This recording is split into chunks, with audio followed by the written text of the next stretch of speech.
The running back position is coming back. They bringing sexy back to the backfield, man. It's all Derrick Henry and Saquon Barkley's doing. We're going to talk about that and more here today on Locked On NFL.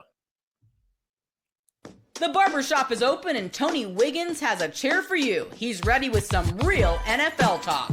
The local experts of Locked On bring their expertise, and Wiggy is ready with his clippers and shears. Sit down and enjoy. The new Locked On NFL starts now. Locked On Podcast Network. Your team every day.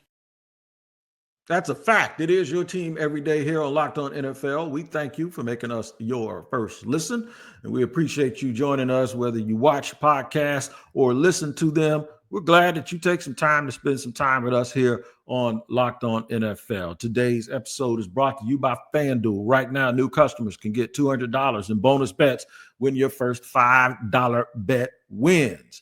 And win is what we do here on Locked On NFL every Friday with my man Matt Williamson from the Peacock and Williamson podcast, one of the founders of Locked On NFL and former NFL scout. We're glad to have him here. Here's what we're going to do. We're going to talk about some teams, man. The Bengals and the Dolphins draft outlook. And I've had to put that down.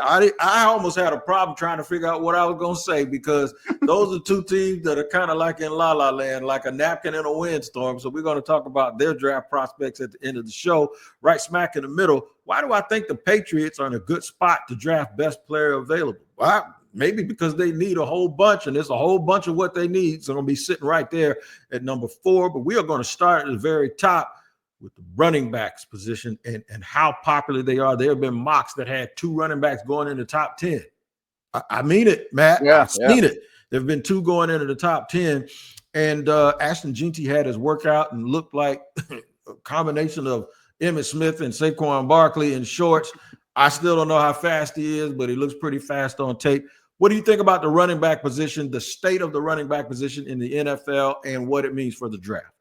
I have a lot of thoughts. I mean, first of all, I think you and I have been watching football long enough that what was old becomes new. You know, I mean, it comes around. There's no question about it. And, you know, the big thing, as everyone knows, is don't allow explosives. Defensive coordinators, don't let guys behind you. I can't let Tyreek Hill get over the top, et cetera, et cetera. So then you have lighter boxes, and the Eagles, better than anybody, showed they could create explosives on the ground. Draft note, I definitely think, because I don't think this draft is particularly strong, I think running backs could be well represented on draft day. I think they're safe picks. I think there's a handful of good landing spots. It's an awesome draft class.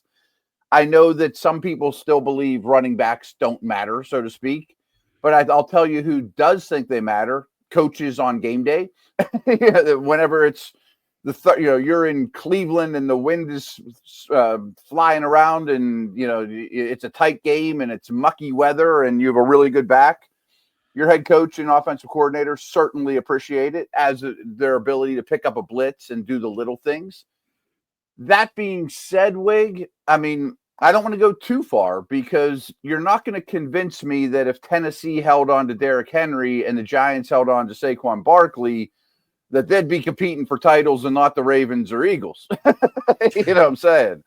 To me, it's still the cherry on top. You know, it is the cherry on top, and there's more to it. Now, I'm going to play this first clip, and then we're going to come back and peel the layers off of it because there's a lot of meat there. But this is from both clips in this first segment are from the Locked On NFL squad shows, man. If you haven't seen them, y'all need to pay attention. You can get them wherever. You can get them here on Locked On NFL or on your team channel. They should be there every Friday morning. Listen to this discussion about running backs, and I think Keith Sanchez from Locked On NFL Draft speaks on it. When it comes to positional value this year, does the running back position or the tight end position have the better value?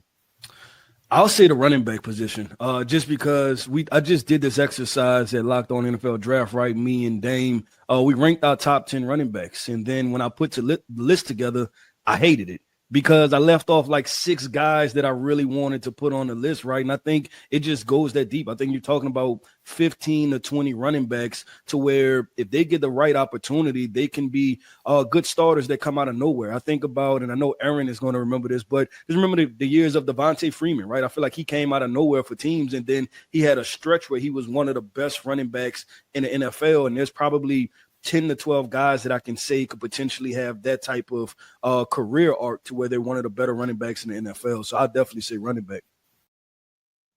All right, let me tell you, the league is all about right nowism, and it's all about being a copycat league. And I think people look at the Eagles and Baltimore. That's easy. Yeah, But I think a lot of people look at the situation in Detroit where the highest paid running back, Jahmyr Gibbs, doesn't even start. The other guy does. And Detroit is able to use both of them to really, really hit you with a change of pace and kind of manipulate you. So we talked about those big plays. Something else, now big plays make the game boring because if you get up 28-0, the game's over and people ain't paying attention, right? Mm-hmm. I tell you what makes players angry that play defense. A dude getting 4 yards a carry 35 times. It is humiliating, and they can't stand it. Yeah, they can't stand it. I think that's a big thing. It's what you're adding. It's not the running back you pick. It's who you're adding it to. I believe, and you can correct me, and I'll let you comment on it. Ricky Williams, Michael Turner, LaDainian Tomlinson, Frank Gore, the one season, and Christian McCaffrey, and of course, Emmitt Smith. All of those guys had the best year of their career with the same offensive coordinator as North Turner. There's a reason. Okay. There's a reason. There's a reason why it's what you're putting them into, why that matters just as much as who they are.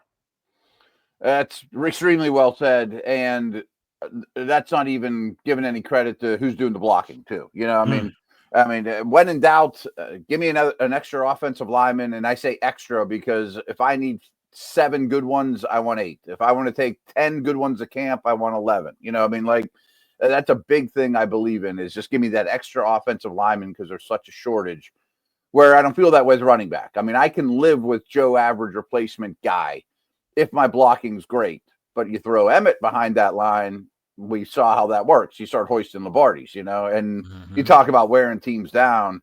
Trust me, I mean, it's my Pittsburgh roots, and Bettis comes at you 50 times in a row. I mean, you just take over the stadium. It travels. That's what I love about it too. Yeah. And you absolutely hate it. I got an example here of a team that used top 5 picks, running back and tight end recently, or top 7 picks on running back and tight end recently. And this is the flip side. Sure. But this goes back to what they're being added to. Listen to my man, Aaron Freeman from Locked On Falcons on the Squad Show. You know about running backs. Obviously, our good friend Kevin knows about running backs with Derrick Henry, Mike Debate. You know, we used to have those conversations about Ramondre Stevenson at one point. But in your opinions, too, we'll start with you, Aaron. When you look at the value of these positions, it could either be on your own team or it can be even in this year's draft. Like, which position does hold the value for your team probably the most? Aaron, let's start off with you. Yeah, well, I'm in a unique position where the Atlanta Falcons have used top 10 picks on a running back and a tight end in the last 4 years. So it's one of those things where I think if you're just looking at it from at least, you know, the Falcons lens and the bias, right? No one's sitting here questioning the Bijan Robinson pick at this current time based off of how the first 2 years of his NFL career have gone. But a lot of people look back at that Kyle Pitts pick and look at some of the players that were taken after Kyle Pitts, like Jamar Chase and Devontae Smith and Penei Sewell and Micah Parsons and Patrick Surtain. And they're like, that Pitts pick does not look as good in retrospect, in hindsight. And I think when you're having this conversation about value, you know, I think traditionally we sort of put the running back position at the bottom. And it's understandable that when you look at, say, having a high-end tight end like the Falcons thought they were getting in Kyle Pitts, that seems to be a little bit more valuable than sort of your run-of-the-mill tight end versus a running back that even having a high-end running back, maybe not as valuable as sort of your replacement level running back that you could probably get in the 3rd or 4th round. But I think part of that conversation, it's just kind of easier to get your running back involved in an offense. I think sometimes people confuse. Yeah, that is a very good point. And the Falcons, they just didn't use their guys. They didn't use Bijan, and they haven't used Pitts. I had my reservations about Pitts anyway. But, yeah, I think he's a whole different conversation. That, you know. Yeah. But the point is, for me, is besides of what it goes for any position when you talk about the atmosphere that you bring, the culture that you're bringing the player into. But with running backs, I think sometimes people. Mike Shanahan messed a lot of people up because he kept finding running backs late in the draft, right? And I was like, okay, yeah, but everybody's not Terrell Davis and Clint Porter. So let's not act like Mike Anderson was actually as good as those guys. Sure.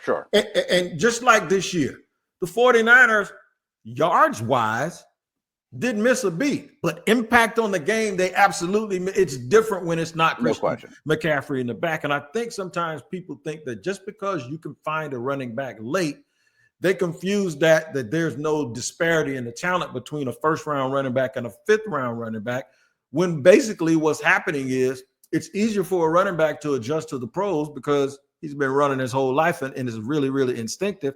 And the other thing is that the reason why that dude's there in the fifth round is just because somebody didn't pick him. It ain't like he's just cheap all day and God made him that way. He's there because people didn't pick him. I tell you what, if you think people wouldn't go back right now and take Alvin Kamara before the fourth round, you know. Of course. We'll wrap this segment up, but a couple things I just want to mention, and I think it goes without saying. A running back could pass my family in the mall, and they might not turn their heads. A tight end walks past my family, like, whoa, who is that dude? Mm-hmm. A left tackle walks past them in the mall. It's like, holy cow, I've never seen that guy in my life. I mean, there's not as many body types, obviously, walking the planet.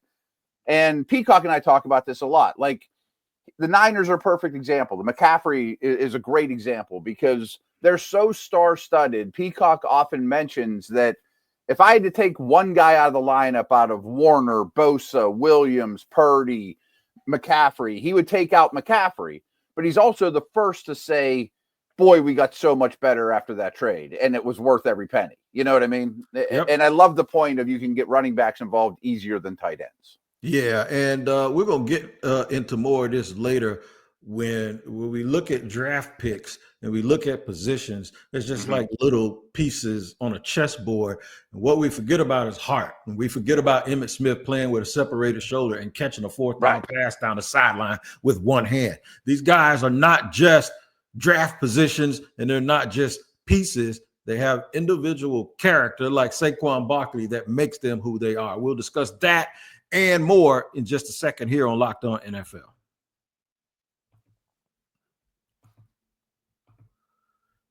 Today's show is sponsored and brought to you by FanDuel. FanDuel is the truth, man. And March Madness is here, and FanDuel is giving you the chance to get in on the action like never before. Right now, new customers can get $200 in bonus bets when your first $5 bet wins. That's $200 extra bucks to use on everything from buzzer beaters to Cinderella stories and even who's cutting down the nets. Man, I picked Duke last night, and I absolutely love it because I think they have the best player in the country. You have to make your choices. Florida looks really, really good too. So visit FanDuel.com and get in on the college hoops action all tournament long. That is FanDuel.com.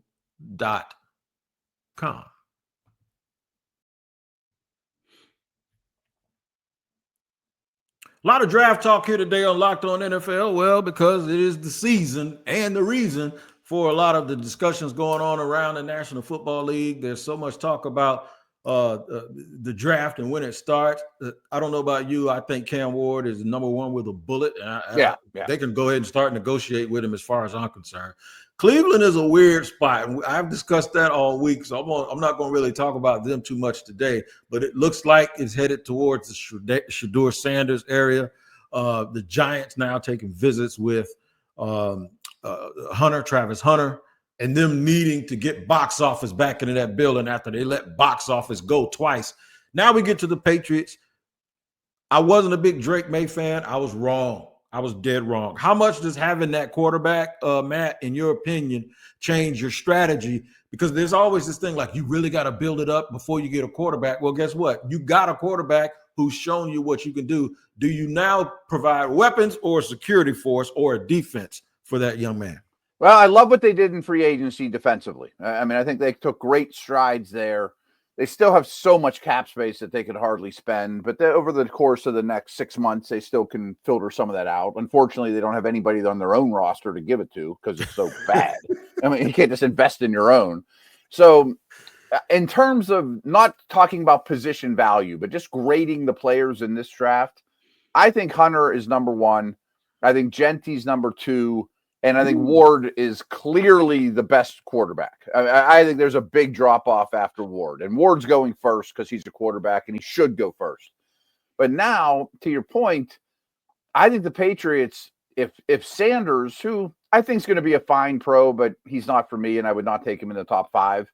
if he goes 2 or 3, I think the Patriots are doing cartwheels. I mean, if you can put Carter on that defense, basically you're done. If I could put Hunter on that team, any capacity, but especially as a receiver in that group, you're thrilled. But if for some reason Carter and Hunter are off the board at 2 and 3, then I think you're in no man's land again. Like, Membo's a nice player, but I don't think he's great, and I'm not there quite on Campbell from LSU. Yeah, so this or is any of the receivers. right. So this is where you start moving back.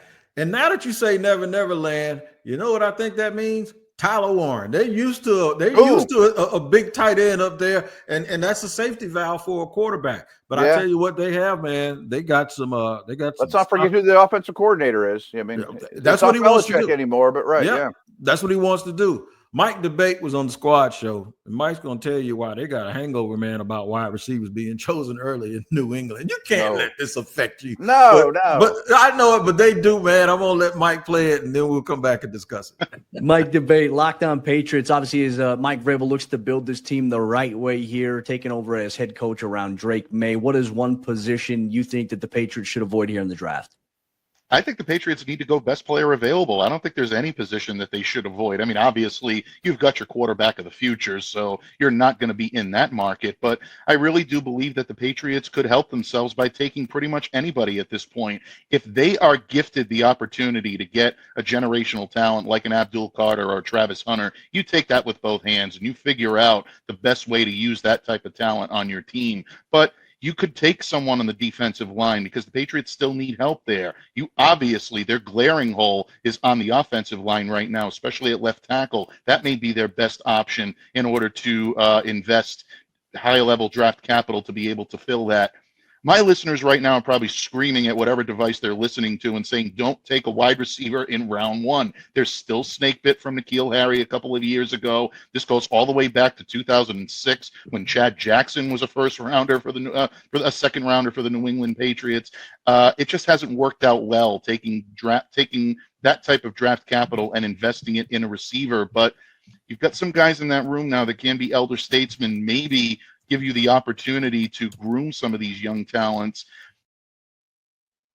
Look, man, I understand being snake bit, but when you have a different regime, a different GM, you can't just keep worrying about that's baggage, bro. When you worry about something that happened 8 years ago or 7 years ago, and it affects what you're doing today, it'll bite you. You know why? Because you'll mess around and pass up the next Jamar Chase just because you think about N'Keal Harry. That's what I was going to say. If Jamar Chase was in this draft, I don't think we'd be having that same conversation of don't take a receiver. I'm not taking McMillan. I'm not taking Golden. I'm not taking any of those guys at 4. And I assume that they have pretty much an all-new scouting staff. I mean, if the old scouting staff had a blind spot for receivers, okay, I can understand being afraid. They also, that old group didn't exactly pick in the top 10 very often under Belichick either. I mean, they didn't exactly have prime picks. But I am with these guys that your roster's so bad, basically just take the best player available that's not a quarterback because you're not winning the Super Bowl this year anyway, you know? Yeah, and there's even some talk that Mason Graham may be the pick. And if he's the pick at number 4, that's somebody else that the Jaguars, although that the defensive line position is so thick. And, I'm not really sold on. I like him. I don't love him. I don't love him, man. I'm going to be honest with you. I like Braden Fisk last year way more than I like this dude this year. And I think a little bit of the Fisk thing is going on because they kind of play alike a little bit and they have a lot of the same measurables. And people were saying, see, they're doing it again. They're like, oh, we missed on him last year. We're going to make sure we don't miss on this one. And now you're taking a guy a whole round higher. I like the kid next to him, Kenneth Grant, way more than I actually like him. In fact, there's some teams that we're about to talk about that could use just about anybody. In the third segment, we're going to talk about the Bengals and the Dolphins. Man, this draft can really make people, because of the histrionics of it, it can make people think a certain way. We're going to try to debunk a little bit of that. We love the guys that we're gonna play here, but we'll give you a little bit of a different perspective, and we'll give it to you right here in segment 3 in just a second.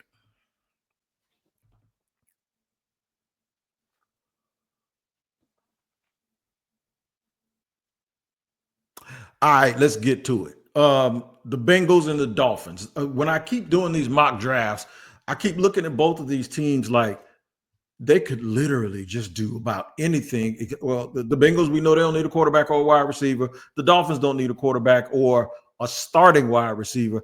But just about everything else on the board is wide open. I'm going to listen to this a little bit of an extended clip with Jake and James Rapine up with Locked On Bengals. I want you to listen to a little bit of their draft strategy. This is the division you cover.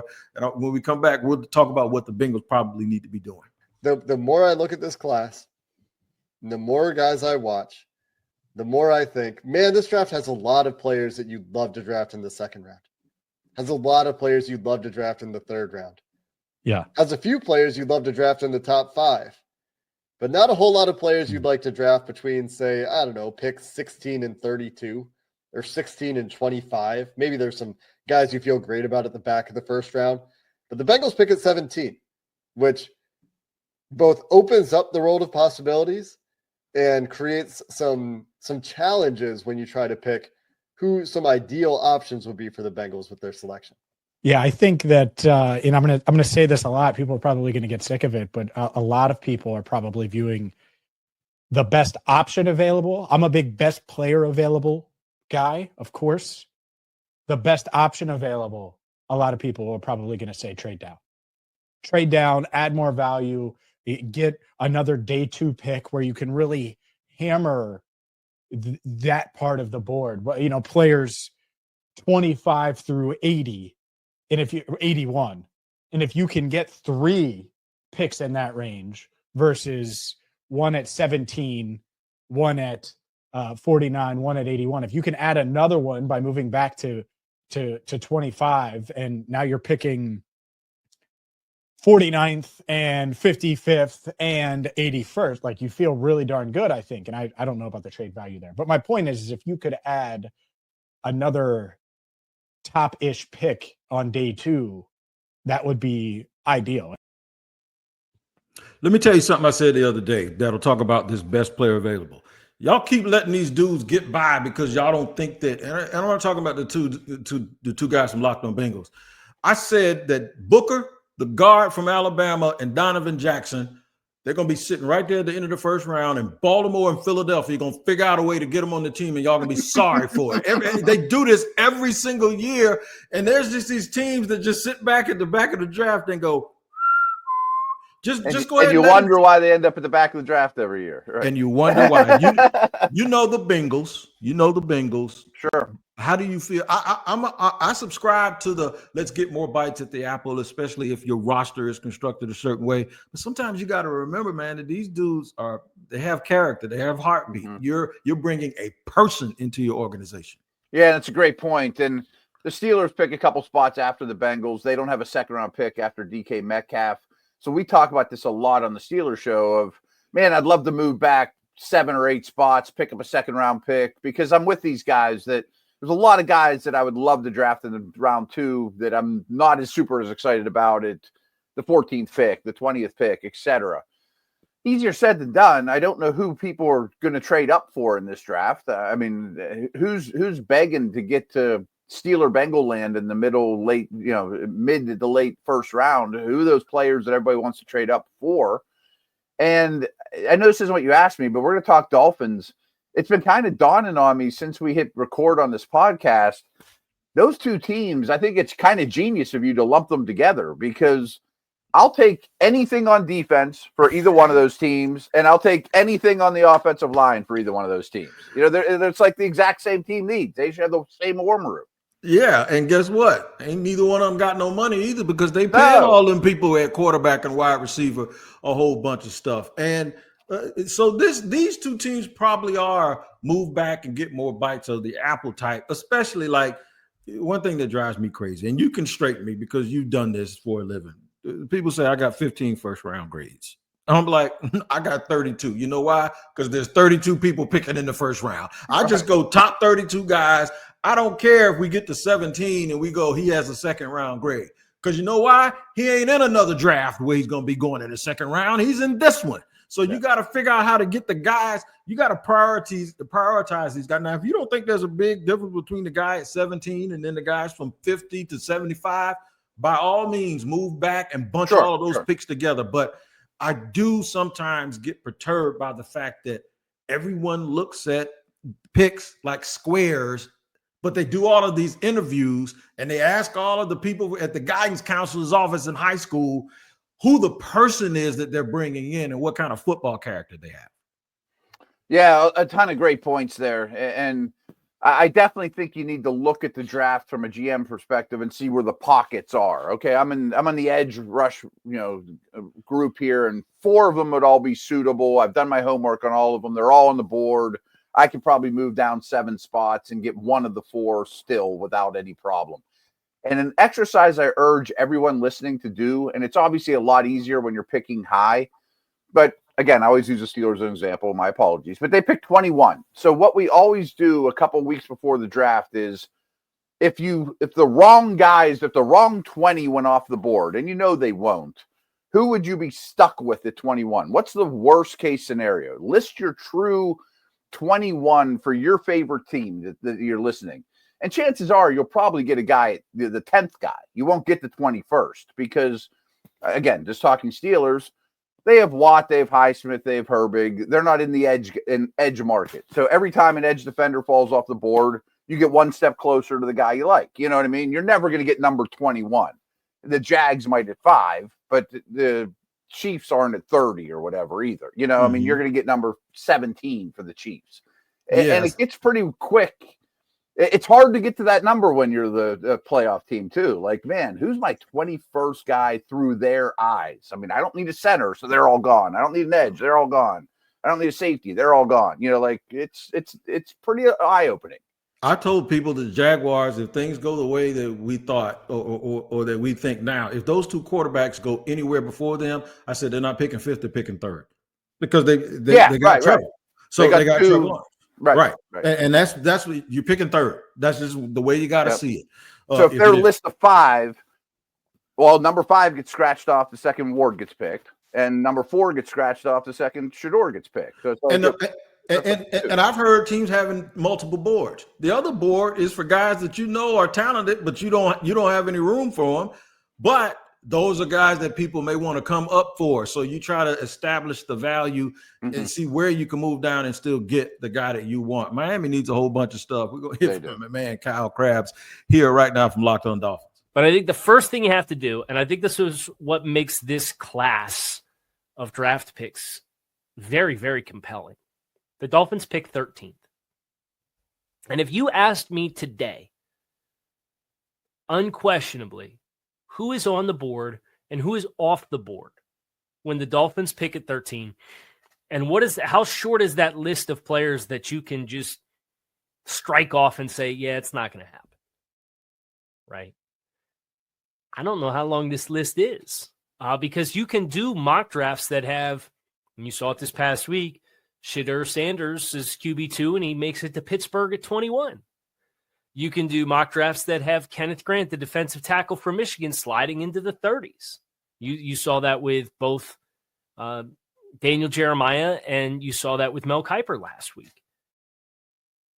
I put Miami last for a reason because I'm going to just say one term and I'm going to let you cook. Dump trucks. Yep, get the dump trucks. No doubt. I mean, their O-line needs a lot, and banking on Armstead for another year. Their best guy is questionable to me. You mentioned the parallels with the Bengals and Miami.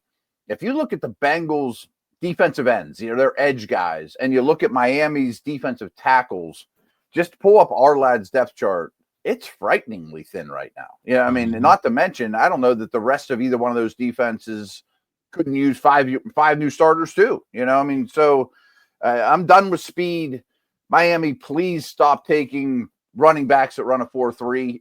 We only need 2 or 3 of them. Fine. You don't need 7, Yeah, I think, hey man, I just look at, I say, well, Miami is going to take Jalen Noel at wide receiver, and they're probably going to take Dylan Sampson at running back because that's just what they do, right? But they need big people. All right, man, if you want to hear more about the draft, tune in to Locked On NFL Draft with Damian Parsons and Coach Keith Sanchez. They do a remarkable job, and they can explain all of these players, not just in the first round, but deep into day 3 to tell you where you can find the things. Day 3 draft picks, man. If you hit on them, that is like gold. That saves the GM's job forever.